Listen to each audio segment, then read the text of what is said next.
Manipur Central Jail Foreigners Detention Center da LEIBA Inmate Shing Tathi-Taoina Toukhiba Haina India for Myanmar na thamlakhiba wafam adu aranba yumfam yautubani haina Manipur Central Jail SP SK Bhadrika na Sengdorakli hiram asigi matang da ngasi Manipur Central Jail Imphal gi SP office ta pangthokpa pawgi mifam amada wafam asi phongdokladuna Bhadrika na hai mamang tha June gi tang 23 ta National Media The Wire da India for Myanmar gi founder Salai Dokla Kauba amana Manipur Central Jail Foreigners Detention Center da LEIBA Inmate Shing Tathi-Taoina Toukhiba Haiba aranba wafam kaya phongdorakpa thengnare maduda charge tarokli ba yumfam yautuba wafam sing adude center asida LEIBA foreigner national singi thaknaba ising asi toilet ki oina pire inmate sing asina yumgi miyoi ga mobile phone da wari sanabagi sel lauge center asigi inmate amam thadokpada lupa lising yankai lawre haibana chungba yumfam yautuba wafam kaya salai doklan da wire ge interview aduda phongdorakhe Manipur Central Jail gi mathakta sirakliba moral sing asi madam chade inmate sing gi damak RO water filter thamduna thaknaba afaba ising marang kaina phangale ising tangba matam dasu jail asigi oina lairiba water reservoir tagi supply tawduna inmate sing gi iru maitha janaba amade fisu fizam nabana chingba matam chana tahole inmate sing na phone tawba matam da sel lawi haina paliba wafam asisu aran bane inmate sing gi damak tonganba mobile ama thamduna wari watai adumak sana hale Karigumba matamda video calling forward tauhan by yawi haidiba mobile phone ase department recharge tawi bani center asidagi foreign national amam thadokpada palising yankai lawi haibagi matang da sengdokladuna Bhadrika na makatana hai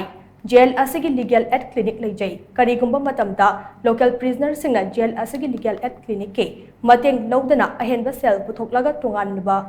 lawyer nekpa yawi matau asumna foreign prisoner sing asina atopa lawyer oina kobiu haiba yawi makoi sing ase Burmese citizen oirabasu Manipur da makoi gi khangna chanaba leitaba nate masida makoi na lawyer nekpa gi sel piba adude ekhoi ga mari leirade foreigner detention center gi inmate sing asina makoi more border town da oina thadokadabani haiduna hunger strike chathaba lekhe jail asidagi makoi bu thadokpa haibase ekhoi gi khutta leite maramde makoi sing ase foreigner ek ki makhada corner jail asida thajilapne makoi sing ase bail pirabasu hekta thadokpa yade maramde ministry gi level da paw phonuraga makoi sing ase deport tawgadabane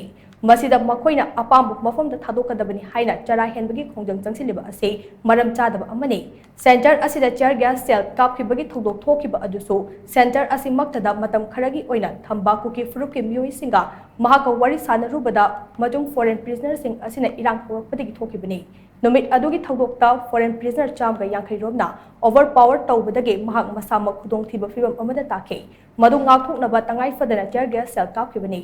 inmate sing da karigumba makhal amatagi ot leiba tawkhide haina Bhadrika na makha thana Sengdorakli koida allegation tawri se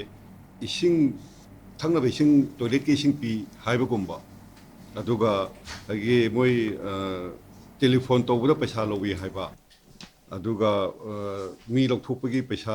lising yankai pi gai da khara dumaina khara false allegation khara tawba kanone ising hujiki drinking water se akhoi sida RO akhoi water filter dum thame adu moigi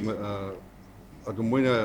marang kaida dum pi adum lahol le khoina kasu leite irujabasu nongda moina irujabasini hafta amda amurakuma natraga hafta ni da amurakuma luhole na haiba